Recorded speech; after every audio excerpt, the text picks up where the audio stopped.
Dzina la Atate ndi la Mwana ndi la Mzimu Woyera. Amen. Ndi kulandireni abale ndi alongo pano pa Tiyankhuleni Ambuye. Lero ndi la Mulungu pa 8 May chaka cha 2022 kuchokera kuno ku St. Montfort Parish CI Blantyre Diocese. Lero tu ndi la Mulungu la chinayi la Pasaka, la Mulungu la Mbusa wabwino. Ambuye akutitana akutikumbutsa kuti Mbusa wabwino ndine, ndipo nkhosa zanga zimamva mawu anga. Sizimangomva chabe mawu ake, zikamva mawu ake zimachitapo kanthu.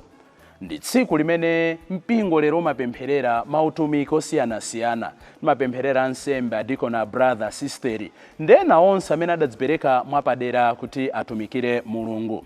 Mawu oyamba a tsiku la lero akuchokera m'buku la Ntchito za Atumwi, mutu wa 13 ndime ya 14 kudzawerenganso 43 kulekeza 52. Amene akutiwerengera mawu oyamba ndi a Isaac Mpweya, administrator atiyankhuleni Ambuye, kuchokera ku Dedza Parish mu Dedza Diocese. Mawu athu achiwiri akuchokera mkalata ya Yohane ya chivumbulutso, mutu wa 7 ndime ya 9 kudzawerenganso ndime ya 14 kulekeza 17.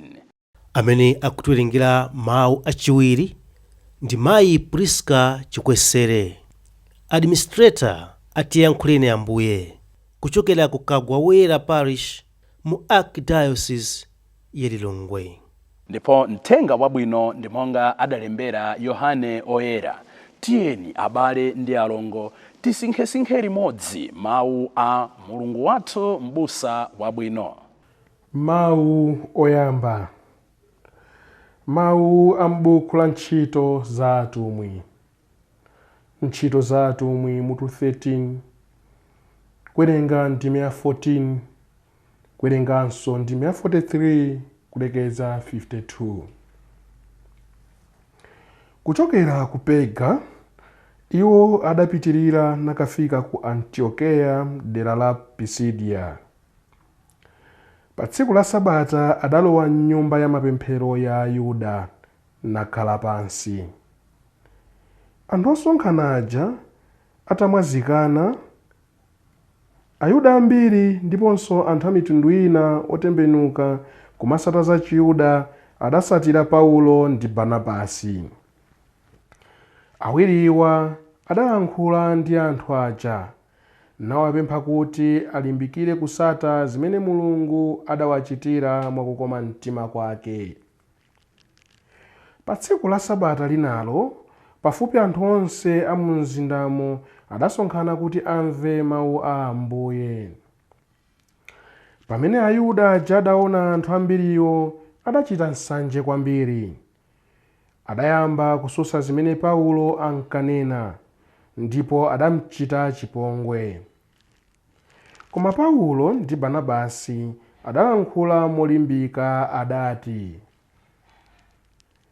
kudayenera ndithu kuti tiyambe talalika mawu a Mulungu kwa inu. Tsono popeza kuti mwawakana, ndipo potero mwaonetsa nokha kuti ndinu osayenera kulandira moyo osatha, ife tikusiyani, tipita kwa anthu akunja. Paja Ambuye adatilamula kuti, ndakuyika kuti unikire anthu akunja, kuti mwa iwe ndipulumutse dziko lonse lapansi. Pamene anthu a mitundu ina aja adamva zimenezi, adakondwa nayamikira mawu a Ambuye. Ndipo onse amene Mulungu adawasankha kuti alandira moyo osatha adakhulupirira. Mawu a Ambuye adafalikira m'dziko monse muja.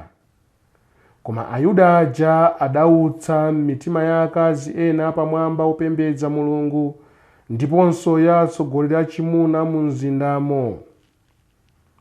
Tsono adayambisa mazunzo osautsa Paulo ndi Barnabasi, nawapirikisa m'dziko mwawomo. Koma iwo adasasa fumbi la kumapazi kwawo mowatsutsa, napita ku Ikonio. Ndipo ophunzira ku Antiokeya adazazidwa ndi Mzimu Woyera, ndipo adakhala ndi chimwemwe chachikulu. Mawu a Ambuye. Tithokoze Mulungu. Mawu a m'buku la chivumbulutso. Ine Yohane nditayang'ana ndidaona chinamtindi chosawerengeka cha anthu. Anthuwo anali ochokera mitundu yonse ya anthu ndi mafuko onse, ndipo anali azinenero zonse. Adayimirira patsogolo pa mpando wachifumu uja ndi pamaso pa mwana wankhosa uja. Ndipo adandiwuza kuti, amenewa ndi amene anali m'masautso aakulu aja. Adachapa mikanjo yawo ndi kuyiyeretsa m'magazi a mwana wankhosa. N'chifukwa chake ali patsogolo pa mpando wachifumu wa Mulungu, ndipo amampembedza m'nyumba mwake usana ndi usiku. Iye amene ali kukhala pa mpando wachifumu adzakhala nawo ndi kuwateteza. Iwo sadzamvanso njala kapena ludzu.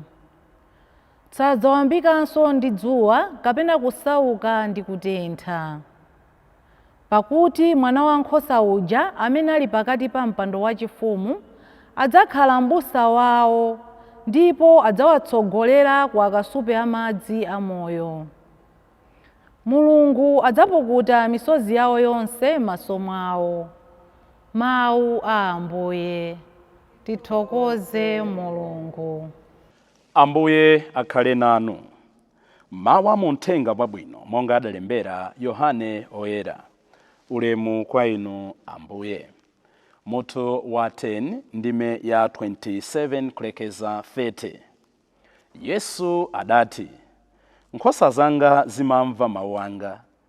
Ine ndimazidziwa, ndipo zimanditsatira.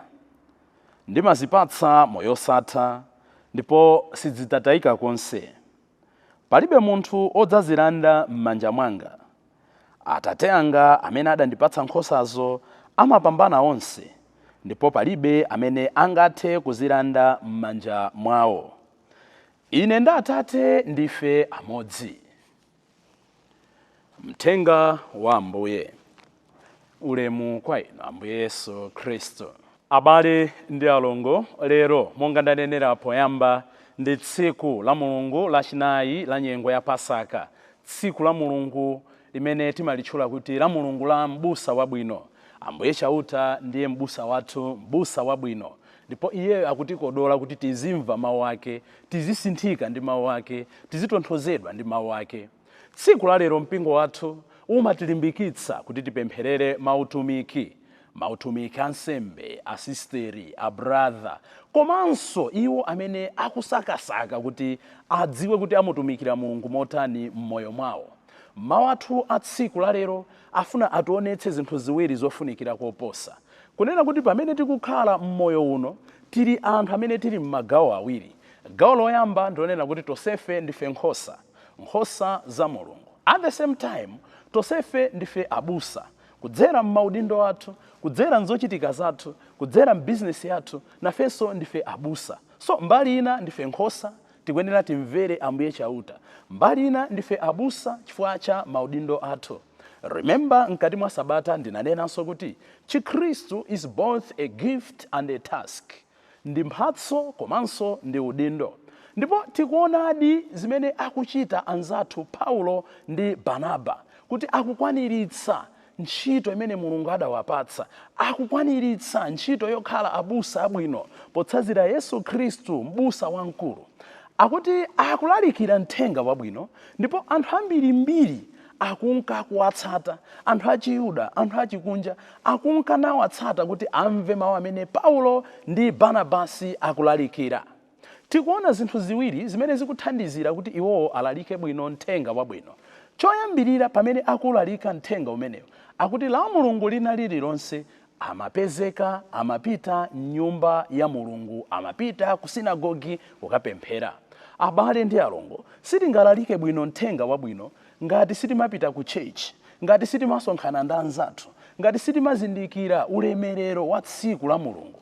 Ambiri ndife onyada, ambiri ndife oyerekedwa, ambiri ndife osimbwa, timanena kuti ine ndimapemphera m'nyumba mwanga, ine zimandiyendera, ine mulungu wanga ubale chofunikira ndipo inde zimenezo ndi zabwino. Koma kuli madalitso apaderadera amene timapeza pamene tisonkhana ndi anzathu. Tikumbukire mawu a Ambuye Yesu aja, pamene awiri atatu asonkhana m'dzina langa, ine ndili nawo pomwepo, ine ndimawakhululukira, ine ndimawadalitsa, ine ndimawayeretsa, ine ndimawalimbitsa. Chachiwiri chimene chikuthandizira kuti Paulo ndi Barnabasi mthenga wawo ufikire kwambiri, tikuona kuti akuyambira kulalika kaye abale awo a Chiyuda. Pamene akulalikira abale awo a Chiyuda, anthu ena achikunja, ma Gentiles, they are flocking as well to them. Ambiri pamene tilalika mawu abwino, ambiri pamene tigwira ntchito yachauta, timafuna tikayiyambire kutali. Ndizofunikira kuti tikafike ku madera onse. Komano sitingasinthe anthu akutali tisanadzisinthe ifeyo m'nyumba mwathu. Zimachitika kukhala alangizi koma ana awo osamvera, chabwino poti zimangochitika. Komano yesetsani kaye mbali yanu. Pamene mukulangiza ena, langizani kaye m'nyumba mwanu. Sizingatheke ine kumalangiza anthu mukhala smart, muzizisamalira, muzidya bwino. Ineyo pamenepo ndine waumve, ineyo pamenepo sindimadzisamala, ineyo pamenepo sindimachita zinthu zoti ndipereke chitsanzo kwa anthu ena. Ayi, sungapereke zimene ulibe. So tatiyeni pamene tikulalikira ena, pamene tikulangiza ena, pamene tikuphunzitsa ena, tiyesetse kuti zimene tikupereka kwa enazo ziyambire m'nyumba mwathu, ziyambire mu mtima mwanga, ziyambire ndi moyo wanga omwe. N'chifukwa chake achinyamata, makamaka adikoni, kapena amene akulowa udikoni kumene, akamakalowa unsembe, kapena udikoniwo, Ambuye Episkopi amanena mawu aja kuti, mwana wanga, zimene uziphunzitsa uzikhulupirire, ndipo zimene uzilalikazo uzizichita iwe mwini. Isangokhala ngati ntchito ayi. China chimene tikuchiona nchonena kuti pamene Paulo ndi Barnabasi anali kuigwira ntchito ya ubusa. Remember tanena kuti ndife abusa nthawi yomweyo ndife nkhosa. So tikuyang'ana kaye gawo loyamba lonena kuti pamene tikugwira ntchito ngati ya ubusa. Pamene Paulo ndi Barnabasi amayigwira ntchito ya ubusa imeneyi, tamva kuti Ayuda ena ataona kuti anthu ambiri akuwatsatira, anayamba nsanje. Pamene tikugwira ntchito ya Mulungu abale, zimenezo ndi tiziziyembekeza. Ansanje ndi ambiri, otibweza mbuyo ndi ambiri. Samanena koma amangoonetsera. Sangachita kunena kuti ine ndikupangira nsanje ayi. Koma machitidwe yawo amakhala akuonetsa kuti akutipangira nsanje. Kagulu kamene kakatha, utumiki kumene wamangonamizirako. Amakamba zinthu zoti zitibweze mbuyo. Amaonetsa ma actions zoti ifeyo atibweze mbuyo. Amene ajamangolimbikira kutchecha amabandalama za mbale, osabwerera mbuyo. Ansanje sana yamberero, ansanje analipo, ansanje adzakhalapo, ansanje alipo. Komano ngati takonzeka kuti tutumikire Ambuye, Ambuye yemweyo adzaona mtima wathu ofuna kumpatsa zabwino, adzatilimbikitsa, adzatipatsa mtendere wa mu mtima. Tiyeni tiphunzire khama ndi luntha limene akuonetsa Paul ndi Barnabas pamene akulalika mthenga wabwino. Nafenso tilalike ndi luntha, preach with zeal. Tingalalike bwanji with zeal? Tionetsa m'magawo anayi awa. Choyambirira, tilalike mthenga wabwino paliponse pamene tili. Mbusa wabwino analalika ndi moyo wake, ndi zitsanzo zake, ndi ntchito zake, ndi mamirakulu yake. Inu ndine timachita manyazi nthawi zina kulalika mthenga wabwino. Anthu atipatse mayina chifukwa cha mthenga wabwino. Mwaona amayi Maria, mwaona abambo Yosefe, inde ndi zabwino. Paliponse pamene tili galimoto ikani nyimbo za mthenga wabwino. Of course we have to balance life. Muli mbasi osachita manyazi chionetseni chikatolika. Awuzeni kuti tiyeni tipemphere dzina la Atate ndi la Mwana ndi la Mzimu Woyera. Tilipo akatolika ena timachita manyazi akati tipempheretseni. Basi ukanika munthu ndithu uchita manyazi kuonetsa chikhristu chake. Njira yachiwiri imene tingathandizire kuti mthenga wabwino ufike pese ponse ndiye kuwapempherera iwo amene ali kale mu sistemuwo. Tizapempherera ansembe, tizapempherera asisteri, tizapempherera iwo amene ali m'maseminari, m'manovisiate, iwo amene akuonetsa chidwi chofuna kumtumikira Mulungu. Kenakaso tithe kumalimbikitsa. Amakumana ndi zambiri, timakumana ndi zambiri, adzakumana ndi zambiri. Makamaka achinyamata sachedwa kutaya mtima. Tizalimbikitsa kwaonetsa nkhope yabwino. Ali kwa Khristu ena amati mwana akangonena kuti andifuna ndidzakhale wansembe sisteri, m'malo momwe ampatsa zitsanzo zabwino za nsembe amene adatumikira modzipereka modzikhuthula. aliko anthu ena kumangokhala kumbweza mbuyo kumangopereka zitsanzo zolakwika. Ofuna uzakhale ngati auche aja, ofuna uzakhale ngati auche aja, ofuna uzakhale ngati auche aja, mwana mpaka kubwerera mbuyo. Let us encourage them. Katili ndi kuthekera kuwapatsa kenaka yake aone kuti we appreciate what they're up for. Chinthu chachinayi chimene tingathandizire kwambiri kuti mautumiki akhalepo ndiye kupempherera mabanja. Believe you me, ma values amene timakhala nawo mmoyo, zimene timakonda, makhalidwe amene timaonetsa, ambiri amakhala ochokera pa khomo pa makolo athu. So ngati tili ndi mabanja abwino, mabanja okhulupirira, mabanja opemphera, sizidzavuta kuti tikambe nkhani ya ulaliki, kuti tikambe nkhani ya mthenga wabwino, kuti tikambe nkhani ya utumiki. Ambuye Yesu lero akunena kuti ine ndine m'busa wabwino, nkhosa zanga zimamva mawu anga. Masiku ano tikumva mawu ambiri, mawu osiyanasiyana. We can say we are confused with the sirens of voices. Ndipo mawu ambiri amene timamva pakati pathu amatiuza kuti chizindikiro choti moyo ukuyenda ndiye ndikukhala ndi zambiri. Chizindikiro chonena kuti iwe ndi wopambana ndiye uli nazo zambiri. Chizindikiro chonena kuti iweyo zinthu zikuyendera ndiye ndikukhala ndi material benefits zambirimbiri. Kupambana kukhala patsogolo pa china chilichonse. Kamoyo ngati kopikisana, kamoyo ngati kuonetsa kuti ineyo ndi amene ndikulamulira. Koma lero Ambuye Yesu akunena kuti timve mawu a m'busa wabwino.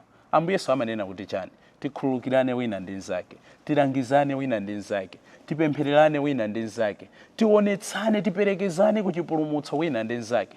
Tikamva mawu ake, mawu samabwera chabe, amabwera ndi madalitso, amabwera ndi zaulere, amabwera ndi kutonthoza, amabwera ndi chilimbikitso, amabwera ndi zonse zimene mtima wathu umalakalaka.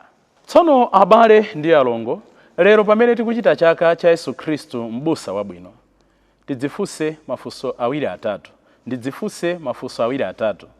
Ndine m'busa wotani? Ndikuthandiza bwanji kuti pakhala abusa abwino? Nanga ndine nkhosa yotani? Ndimaonetsa zizindikiro zotani kuti ine ndine nkhosa imene Ambuye chauta ndiye m'busa wanga? Atiuza m'mawu athu achiwiri kuti amene amamva mawu a Mulungu sadzamva ludzu, sadzamva kutopa, sadzamva njala, chifukwa Ambuye chauta ndi amene adzakhale akumutsogolera. Lero tentaonetse chikondi atumiki athu, ansembe athu, asisteri athu, agrupu athu, ndena onse amene adadzipereka mwapadera kuti amtumikire Mulungu kudzera mu mpingo wathu. Ambuye Yesu m'busa wabwino, tithandizeni kuzamitsa mthenga wanu kuti dziko lapansi liyandikire ndi kumva mawu anu. Dzina la Atate ndi la Mwana ndi la Mzimu Woyera. Amen. Hallelujah.